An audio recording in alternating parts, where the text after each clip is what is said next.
Hello and welcome back to Rev Endurance Sports and another edition of Bike Profiles. But first, let's take a quick look outside because, well, we have some rain and that's really odd for San Diego. But there's a hurricane off the coast of Mexico, so we have some rain. I guess this will probably be the extent of our stormy weather, but anyway, doesn't seem like anything you would want to report on a video. But yeah, I mean, it rains like 5 days in a year here in San Diego. But what we're going to talk about today is this Cannondale CAAD 10. And this, in my opinion, is one of the best aluminum bikes ever made. And the development of this bike and what it stands for during its time frame is should not be forgotten. It's important, it's relevant.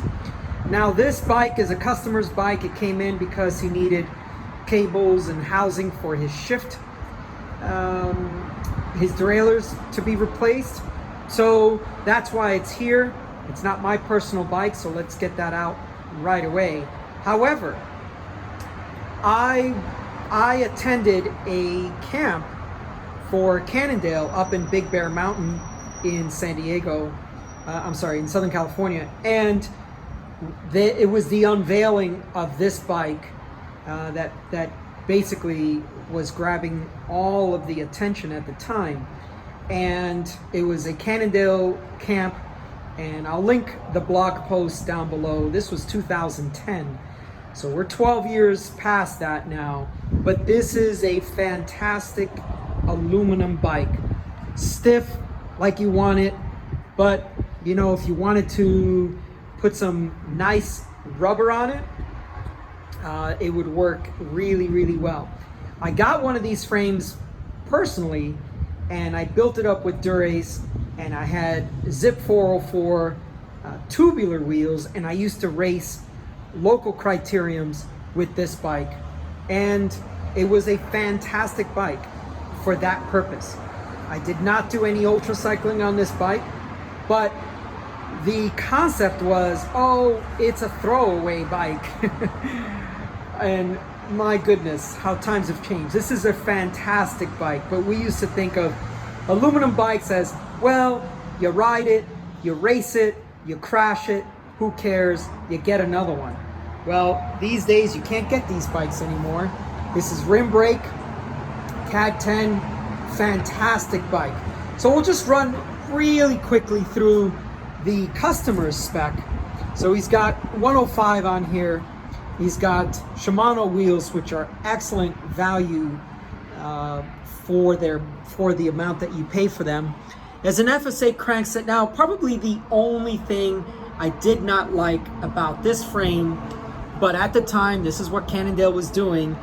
This is a BB30 frame, and you know, if you've been following the Cannondale Synapse trajectory, that had also a BB30 and some other things, and then now for the new Synapse, it has a threaded bottom bracket. So they got away from BB30 and they're back to a threaded bottom bracket.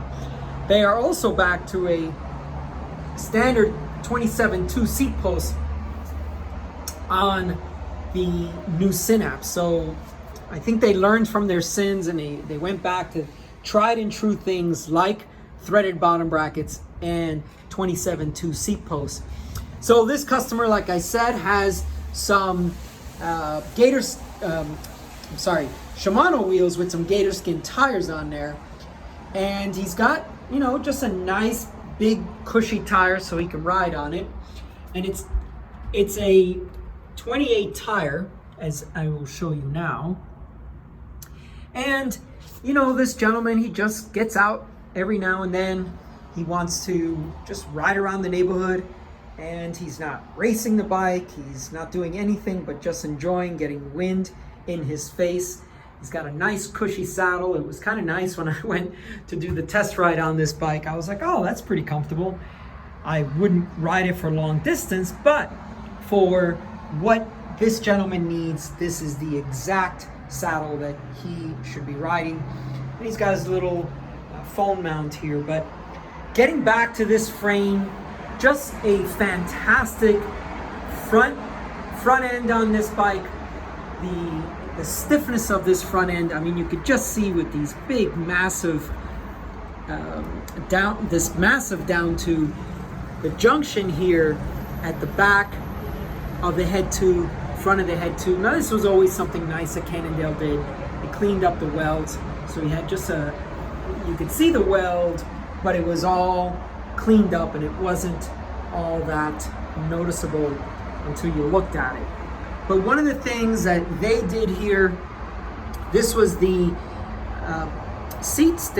chain stays, and with these chain stays, they carried over some type of leaf spring setup, right? So you just had you didn't have this massive chain stay, and you had it so that it would provide some type of reduction of vibrations through the frame, right? So the speed save system was basically speed anti-vibration, right? So anyway, I thought it actually rode really well, especially with the tubular tires, of course. So, you know, my opinion is biased to how it rode based on the fact that I was riding tubular tires on it. But this is, if you could find one of these bikes, this is a fantastic bike for a lot of things. Could be your winter bike, could be your criterium bike, could be the bike that you go out and you thrash. Now, these are 28 tires, so it's important to note that there is still some clearance in there. And, you know, after this CAAD 10, the next couple of bikes did not have as much wheel clearance. I think the 12 didn't, and maybe the 13 got a little bit better. But this being a CAAD 10 with 28 tires in it, you got plenty of room in the chain stays, and you got plenty of room in the fork. So this, if someone wanted to ride 28 tires for comfort or for foul weather, this is definitely the way to go. And you'd have a nice, comfortable bike. You would mitigate a lot of the harshness that is, you know, Cannondale and aluminum frames, they get a bad rap, but they're actually not bad riding bikes. I mean, personally, I think it's a fantastic bike. And when you sprint out of the saddle, this bike rewards you with being stiff and responsive. If you're climbing, if you're out of the saddle in the drops climbing, this bike rewards you by providing good response to your input. Anyway, that's all for today. The component group is not really that significant. It's just so that you know that these Cannondale CAAD 10s, if you could find one, this is a great bike. It offers a lot of value, and if you put some nice tires and wheels on it, this bike rides very well. Not to mention, if you get yourself a nice carbon seat post, you get some cantilever going on with the back end, so that the seat post can flex a little bit, you're going to be rewarded with a great ride. Okay, thank you so much for tuning in. This was the CAAD 10. This was an evolution in their bike design, and I honestly think if you could find one, snatch it up. It's a great bike. All right, thanks so much for tuning in. Please like and subscribe. We'll see you up the road.